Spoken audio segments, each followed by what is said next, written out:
Hello students, आप सभी का स्वागत है इस वीडियो में। आज मैं आपको बताऊंगा आखिर चूहे हमारे घर में क्यों आते हैं, क्यों वे हमारे घर में आके हमारा अनाज खा जाते हैं। कभी आपने सोचा है, कभी आपने इस रहस्य को सुलझाया है? आज मैं इस रहस्य को खोलने जा रहा हूँ। आपको एक कहानी पढ़ाऊँगा, उस कहानी में आपको पता चल जाएगा कि आखिर चूहे हमारे घर में क्यों आते हैं। यह एक नागा लोक कथा है। नागा लोक कथा का मतलब यह नागालैंड की एक कहानी है जहाँ बताया गया है कि आखिर चूहे हमारे घर में क्यों आते हैं। तो आइए पढ़ते हैं इस कहानी को। इस कहानी का नाम है मूस की मजदूरी। मूस का मतलब है चूहा, मजदूरी का मतलब है वेजेस। जब इंसान कोई काम करता है उसके बदले में उसे जो पैसे मिलते हैं उसको हम क्या बोलते हैं? मजदूरी बोलते हैं। आइए देखते हैं अपनी कहानी क्या है। बहुत समय पहले की बात है। उस समय आदमी के पास धान नहीं था। धान का मतलब राइस का रॉ फॉर्म। धान को कूट कर चावल निकाला जाता है, राइस निकाला जाता है। अब आगे बढ़ते हैं। सबसे पहले आदमी ने धान का पौधा एक पोखरी के बीच में देखा। एक शब्द यहाँ पे आया, पोखरी। पोखरी का मतलब होता है तालाब। आगे देखिए, धान की बालियां झूम झूम कर जैसे आदमी को बुला रही थी, पर गहरे पानी के कारण धान तक पहुंचना कठिन था। अब वह आदमी उन धान को देख रहा था। अभी तक आदमी के पास धान नहीं था। उसने पहली बार धान को उस तालाब के बीच में लहराते हुए देखा। अब उसके मन में क्या जिज्ञासा हुई, आगे देखते हैं। आदमी सोचता हुआ खड़ा ही था कि वहीं पर एक मूस दिखलाई पड़ा। आदमी ने मूस को पास बुलाया और कहा, मूस भाई, पोखरी के बीच में देखो उन धान की प्यारी बालियों को।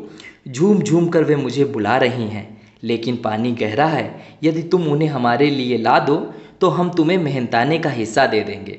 तब उस आदमी ने मूस से रिक्वेस्ट की। उसने कहा कि अगर तुम उन धान की बालियों को हमारे लिए ला दोगे तो हम तुम्हें तुम्हारे मेहनताने का हिस्सा दे देंगे। मूस को भला क्या एतराज़ था? एतराज़ का मतलब ऑब्जेक्शन। मूस को कोई भी ऑब्जेक्शन नहीं था। वह सरसर तैर गया और बालियों को दांतों से कुतर कुतर कर किनारे पर लाने लगा। थोड़ी ही देर में किनारे पर धान की बालियों का ढेर बन गया। वह जाता पानी में तैरकर और वहाँ से अपने दांतों से बालियों को कुतरता और फिर वहीं पे आके वो उसका ढेर लगाता जाता। इस प्रकार उसने सभी सारी बालियाँ काट कर एक ढेर लगा दिया। तब आदमी ने प्रसन्न होकर कहा, मूस भाई, अब इसमें से अपनी मजदूरी का हिस्सा तुम स्वयं ले लो। उसने कहा कि अब तुम अपने आप से, खुद से अपना हिस्सा ले लो। जितने तुम धान लेना चाहते हो वह धान तुम अपने पास रख लो। पर मूस ने कहा, भाई मेरे, मैं ठहरा छोटा जीव, मेरा सिर भी है छोटा। अपना हिस्सा इस छोटे से सिर पर ढोकर कैसे ले जाऊंगा? उसने कहा, मैं तो छोटा सा हूँ, मेरा सर तो बहुत छोटा है और मैंने काम तो इतना कर दिया है, और मैं कैसे इतना ढेर सारा हिस्सा अपने सर पर ले जा पाऊंगा? ये तो एक बहुत बड़ी समस्या हो गई। फिर क्या हुआ? इसलिए अच्छा तो यह होगा कि तुम यह पूरा धान अपने घर ले जाओ और मैं तुम्हारे घर पर ही आकर अपने हिस्से का थोड़ा धान खा लिया करूँगा। आदमी ने ऐसा ही किया और तभी से मूस आदमी के घर धान खाता चला आ रहा है। ये कहानी लिखी है रामनंदन ने। अब आपको पता चल गया होगा आखिर चूहा हमारे घर में धान खाने आता ही क्यों है।